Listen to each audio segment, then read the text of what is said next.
If you aren't in the era of life where you're going to an office job every day, maybe you are finding yourself alone more often.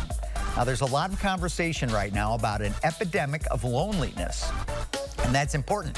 But there is a big difference between being alone and being lonely, and some argue that being alone can be a very powerful thing. We just talked about going on vacation alone the other day. Yes. Remember that? Mm-hmm. According to Time magazine, do they still have a magazine? They do.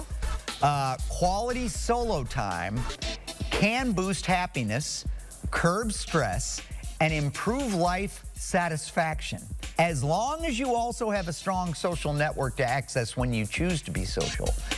Solo time also allows you to drown out noise and influence from others and get to know yourself better. Here are a few ways to get the most out of your time with yourself.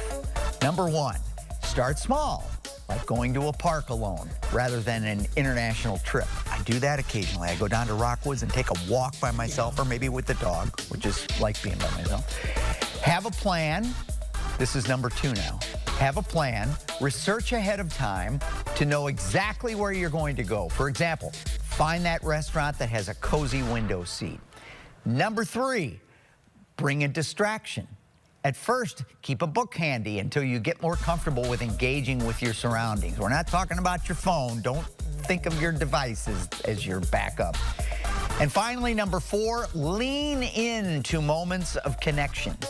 In many cases, you aren't actually alone. You are surrounded by potential friends. Oh, so a stranger is just a friend you haven't met yet. Yes. Oh, and that's Did you make that up? I think it's in Wicked, actually, maybe.